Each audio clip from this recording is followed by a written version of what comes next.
তিনটে বাচ্চা রয়েছে, তার জন্য আমি সাহায্য চাই সবার কাছে, যেন আমাদের সাহায্য দেয় যেন। এই মাটির উপরে তিনটে বাচ্চা নিয়ে জীবন কাটাচ্ছে।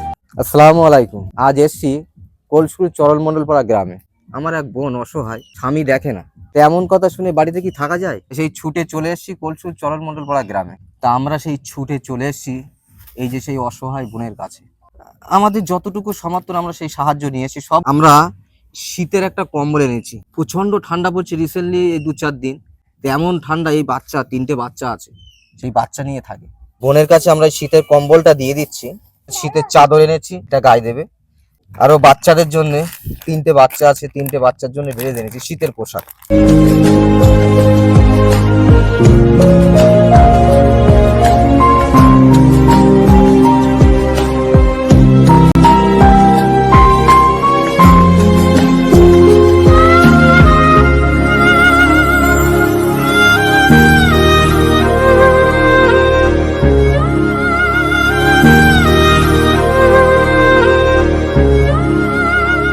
আমি তোমার কিছু টাকা দেবো, কিন্তু তার বিনিময়ে আমার হাসতে হবে।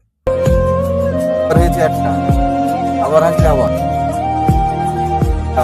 আবার হাসলে আবার।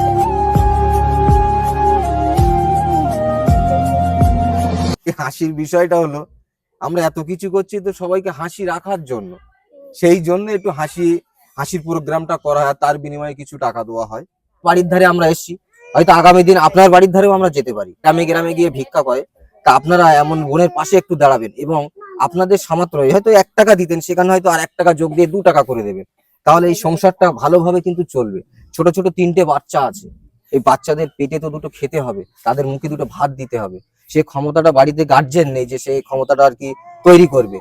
নিজে যা গ্রাম থেকে যেটুকু কালেকশন করে তাই দিয়ে 3টে বাচ্চা মানুষ করছে, তাদের লেখাপড়া, এটা মনে হয় মাদ্রাসায় দিয়েছে। তা আপনাদের এলাকায় যাবে, তো এই বোনের পাশে একটু আপনাদের দাঁড়াতে হবে। আমি আপনাদের কাছে একটু রিকোয়েস্ট করছি, আমরা তো আমাদের মতন সাহায্য করছি, কিন্তু আপনাদেরও পাশে থাকা দরকার, আমি তো মনে করি। কেন এরকম বোনের পাশে থাকলে আমার তো মনে হয় আল্লাহ পাক তাদের খুব ভালো জায়গায় রাখার চেষ্টা করে।